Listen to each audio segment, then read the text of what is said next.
Assalamualaikum warahmatullahi wabarakatuh. Perkenalkan, kami dari mahasiswa jurusan Manajemen Pendidikan Fakultas Ilmu Pendidikan Universitas Negeri Gorontalo. Nah, di sini saya tidak sendirian, saya ditemani oleh kedua rekan saya. Yang di sebelah kanan ada. Perkenalkan, nama saya Nur Azmi Hasan dengan NIM 131424047. Dan di sebelah kiri saya. Perkenalkan, nama saya Juliana dengan NIM 131424037. Dan saya Raffi Anwar Johan dengan NIM 131424048. Nah, kami dari kelompok 3 akan mempresentasikan mengenai perbandingan sistem pendidikan, jenjang pendidikan, dan perubahan kurikulum yang ada di negara Indonesia dengan Turki. Baik, di sini saya akan menjelaskan perbandingan sistem pendidikan yang ada di negara Indonesia dan negara Turki. Nah, pengertian sistem pendidikan itu adalah suatu sistem yang terdiri dari berbagai komponen yang saling berkaitan dengan komponen lainnya bekerja sama untuk mencapai tujuan pendidikan. Nah, di sini ada jenjang pendidikan. Jenjang pendidikan adalah tahapan pendidikan yang diterapkan berdasarkan tingkat perkembangan peserta didik, tujuannya untuk mencapai kemampuan peserta didik. Nah, di sini kita masuk pada sistem pendidikan di Indonesia. Sistem pendidikan di Indonesia itu berlandaskan pada Pancasila dan Undang-Undang Dasar 1945.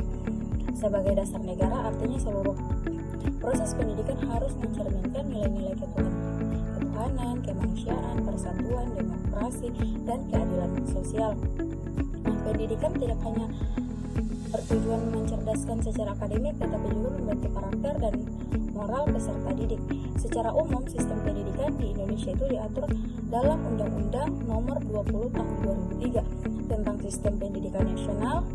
Pendidikan juga berfungsi untuk mengembangkan kemampuan, membentuk watak, serta peradaban bangsa yang bermartabat. Nah, di sini ada tujuan pendidikan di Indonesia. Tujuan pendidikan di Indonesia itu untuk mengembangkan potensi peserta didik agar menjadi manusia yang beriman dan bertakwa kepada Tuhan Yang Maha Esa, berakhlak mulia, menjadi warga negara yang demokratis dan bertanggung jawab. Jenjang pendidikan di Indonesia itu melalui pendidikan anak usia dini atau PAUD, pendidikan dasar SD, dan pendidikan menengah yaitu SMP. Pendidikan menengah pertama itu yaitu SMP, pendidikan menengah atas itu yaitu SMA atau SMK. Nah, pendidikan tinggi itu diploma S1, S2, dan S3.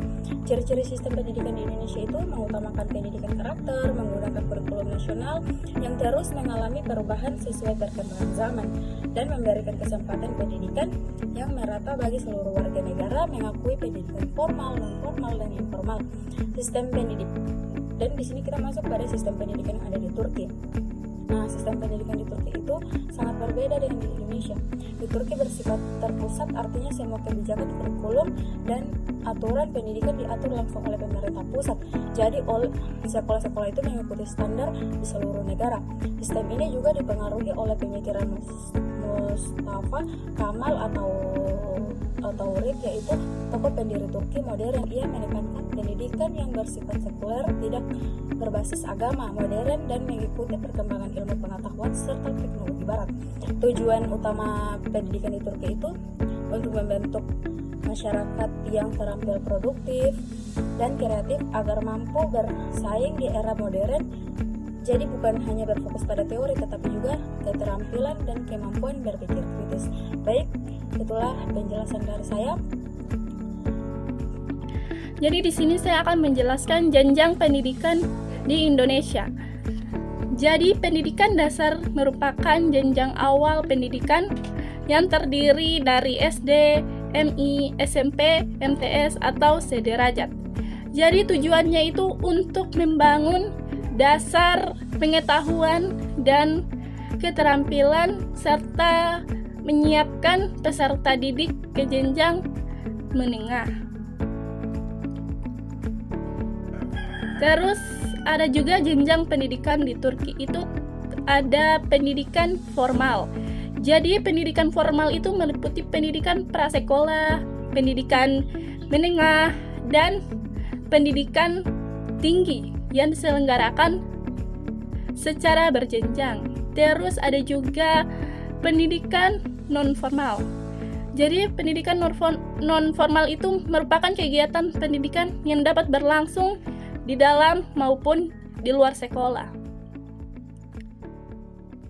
Terus yang terakhir ada pendidikan tinggi, itu mencakup universitas, fakultas, institusi, sekolah kejuruan, konservatori, dan pusat riset.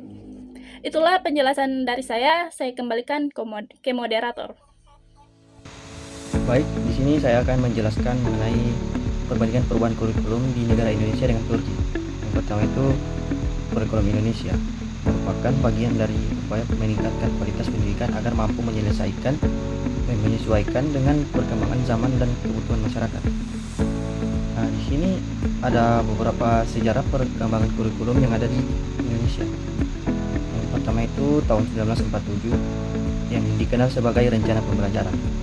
Kurikulum pertama pasca kemerdekaan berorientasi pada kepentingan nasional, menggantikan sistem kolonial Belanda. Yang kedua itu di tahun 1968 atau kurikulum 1968, fokus pada pembentukan manusia Pancasila. Yang ketiga, kurikulum 1975, yaitu menekankan tujuan instruksional yang lebih terukur. Keempat, kurikulum 1984 dikenal sebagai CBSA atau cara belajar siswa aktif. Nah, yang kelima, kurikulum 1994 mengintegrasikan berbagai mata pelajaran, namun dianggap terlalu padat. Selanjutnya yaitu tahun 2004 yang biasa dikenal sebagai KBK atau kurikulum berbasis kompetensi. Nah, di sini kurikulum ini berfokus pada kompetensi dasar siswa. Kemudian tahun 2006 yang dikenal sebagai KTSP atau kurikulum tingkat satuan pendidikan. Nah, kurikulum ini memberikan keleluasan sekolah menyusun kurikulum sesuai konteks sosial. Kemudian tahun 2013 atau kurikulum 13 atau yang biasa dikenal sebagai K13. Nah, di kurikulum ini menekankan pada penguatan karakter, integrasi pengetahuan, keterampilan, dan sikap. Yaitu yang terakhir itu di tahun 2022 yang sampai sekarang itu yaitu kurikulum Merdeka. Nah, di kurikulum mereka ini memberikan fleksibilitas bagi sekolah untuk menyesuaikan pembelajaran dengan kebutuhan siswa. Kemudian sini ada perbandingan kurikulum di Turki. Nah, yang pertama itu pembentukan komisi sekolah. Nah, pemerintah Turki membentuk komisi sekolah untuk mengawasi pelaksanaan kurikulum di tingkat dasar dan menengah. Nah, komisi ini berfungsi memastikan kurikulum sesuai dengan standar nasional sekaligus fleksibel terhadap kebutuhan lokal. Kedua, perubahan di madrasah dan pendidikan tinggi. Nah, madrasah tradisional di Turki mengalami reformasi besar sejak awal abad ke-20, terutama setelah kebijakan sekularisasi. Mata pelajaran agama tetap ada, tetapi ditambahkan ilmu pengetahuan umum seperti matematika, sains, dan bahasa asing.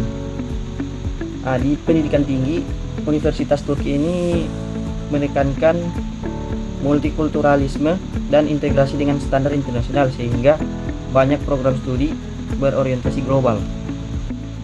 Dan yang ketiga itu tambahan mata pelajaran umum. Kurikulum terbaru menambahkan mata pelajaran umum seperti literasi digital, teknologi informasi, dan kewarganegaraan global. Nah, fokusnya adalah membekali siswa dengan keterampilan abad ke-21, berpikir kritis, kreativitas, dan kemampuan beradaptasi dengan teknologi. Nah, selain itu, ada penekanan pada bahasa asing. Nah, yang paling utama ini bahasa Inggris, agar lulusan lebih siap menghadapi dunia internasional. Saya akan membacakan kesimpulan. Yang pertama yaitu sistem pendidikan merupakan kesatuan komponen yang saling berkaitan untuk mencapai tujuan pendidikan.